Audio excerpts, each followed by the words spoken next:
Hello everyone and welcome to Mountain Lake Journal. I'm Tom Hellick. This week, the tragedy north of the border and anxiety over President Trump's travel ban.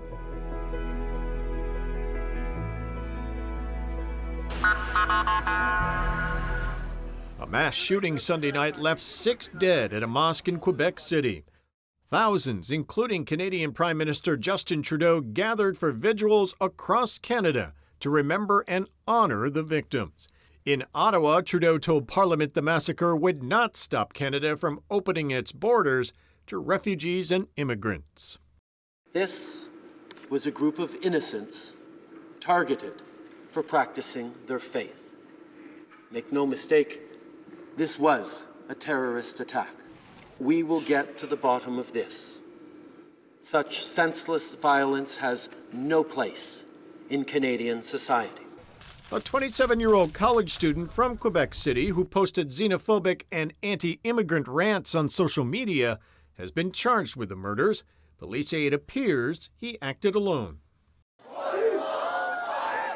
Canadians this week also joined thousands of Americans staging protests at airports and in cities across the country, including this one held in Burlington, all in opposition to the executive order on immigration signed by President Donald Trump.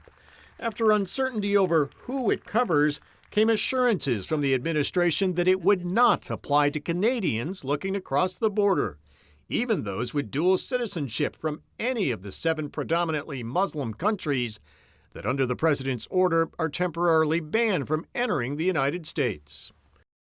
Tuberculosis was one of the deadliest diseases in human history that struck America with a vengeance in the late 1800s. Dr. Edward Livingston Trudeau, a TB sufferer himself, opened the country's first sanatorium to treat patients using the fresh air of the Adirondacks, all the while doing exhaustive research looking for the miracle cure that would elude scientists until the breakthrough discoveries of antibiotics a half-century later. You can watch this episode of American Experience, The Forgotten Plague, this Sunday at 12 noon here on Mountain Lake PBS. And one of the historians interviewed for the documentary is a writer from Saranac Lake, New York, who has written a new biography on Trudeau's life and worked to unravel the mysteries of TB.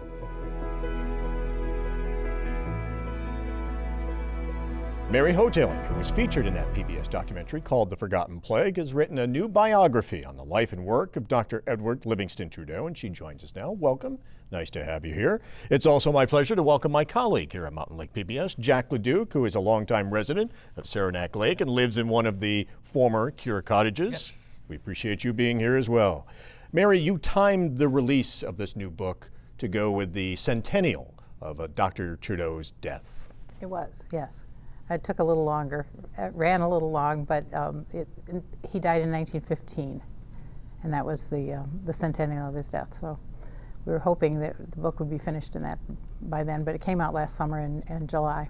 This has been a labor of love for you. You've been working on this book for many years. Yeah, well, for years I was the director at Historic Saranac Lake, and information came my way, and I didn't know what to do with it. And I saved it, put it away, and then. After I retired, it was suggested, we started to reprint Dr. Trudeau's autobiography, and that didn't meet people's approval for some reason, and it was suggested that we write a new biography, and so that's why I got started on it. I worked for 3 years on that, writing and rewriting mostly. Caroline Welsh from the Adirondack Museum was my advisor in this. She and I sort of collaborated on it. Dr. Trudeau's been dead many, many decades. Yeah. Oh, you just mentioned you accumulated material. Is there anyone you could talk to, Mary? No, there's not a single soul who was still alive who knew him personally. How did you go from there? Well, my primary source was actually his autobiography. Nevertheless, even though we weren't reprinting it as it was, I've quoted from it heavily in this book. But then I had to find what other people had written about him in there are many other sources for information about what for other people's impressions. I was always looking for other people's points of view, not just his own, trying to, get a more rounded picture of this individual. For instance, he used Little Red as the first cure cottage. Well, it really wasn't the first cure cottage, but it made a great symbol. So maybe it was, I don't know why, he picked, there were 3 that were built all about the same time.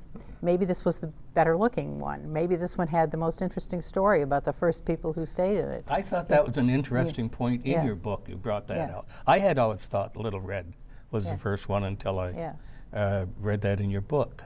And it's still standing over at Trudeau Institute, of course. They moved it as a, icon, really, when they closed the sanatorium. In his autobiography, did he downplay any of his achievements or accomplishments, or leave them out that you, during your research, thought were important and included in your book? Well, he was honored a lot in his lifetime, so and he would mention those things, but he didn't crow about them.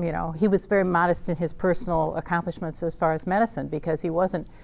He was, of course, he was a trained doctor. He'd gone to medical school in New York City, and he'd had some experience in a hospital as a resident, but he wasn't highly trained. He wasn't. He didn't come from Johns Hopkins, and other people. Some of the people who came along after had better credentials than he did, but he managed on his own in a very interesting way, I thought, and I think he's a great model for people to, grab it and go with it. Anything, get your idea and don't let it go. He was able to do that because he had a small personal income, from his family and his wife's family. They had some money coming in. So when he was younger, he had a little more of that. By the time he died, he didn't have so much. He had to work. He had to take care of patients the patients of the sanatorium he took care of for free, but he had private patients, particularly at Paul Smith's Hotel in the summertime. The summer work was pretty heavy. He was the doctor in residence out there, and he would go around on a guide boat. Somebody would row him around. Yeah. You mentioned in your book Robert Louis Stevenson was one of his patients. Yeah. Stevenson was his probably most famous patient, and they got along really well. He really wasn't very. Stevenson wasn't particularly sick when he was there, but he and Trudeau were probably 2 of the best educated men in town at the time, and probably had the most in common in their backgrounds, and so they became friends. He would come to the Adirondacks, regain his strength, spend time in the Adirondacks, and then he would go back to New York City and deteriorate. He tried that. He tried going back a couple times, and every time it didn't work. So he decided he had to stay, and he brought his family up then, and the people at the hotel, which was really a hunter's hotel pretty much at the time, thought he was crazy to bring children up there. And the kids were cold, he said, but they didn't get sick. In the wintertime, they were. But he was convinced the clean air was the medicine. Well, several doctors were convinced of that, actually. What people always did up to that point was come for the summer and then go home. And so they were just at camp or at the hotel, and they were there for 3 months maybe, but not, maybe into the fall a little bit, but not through the winter. And so what really he did that was really different was to stay the winter. He stayed in the first winter with Paul Smith's family in the hotel, and then the second winter he stayed in Saranac Lake. Many people are familiar with the story of how he came up here to spend time in the Adirondack wilderness. Yeah. Of course, opened the sanatorium, the first in the country to treat TB patients. Was there anything you found in your research and that you put in your book that people maybe don't know and that would surprise them? Well, I tried to look at things that might have been negative about him, because everything I heard about Trudeau was positive, And there were a couple of things where he was where there was another point of view from another source. One of them was that he whether he was really the first or not in the United States to replicate the works of Dr. Koch in Germany, whether he really did that or he didn't do that. And sometimes he said he did, and sometimes he said he was the second. He spent so many years looking for a cure, never found the cure. No. But as you said, he did provide for so many people the hope that one would be coming, even though it would be 30, 40 years before one would actually come. Well, and it wasn't that there wasn't any treatment. at that point because he began to do, I mean, the fresh air was the main thing, you know, but fresh air and rest and good nutrition, all of those things. Freedom from the stress of ordinary life. So when people came up, they didn't have to worry about their work. The sanatorium was semi-charitable, so that people had to pay a little bit, and in the early days it was $5 a week. It went up to $7 a week and stayed there for a long time. And the rest of the cost per patient was raised by Dr. Trudeau from his wealthy friends. He asked for money every year. You mentioned he was quite a salesman He was and a could great raise money. fundraiser, and he continued to raise funds until he died.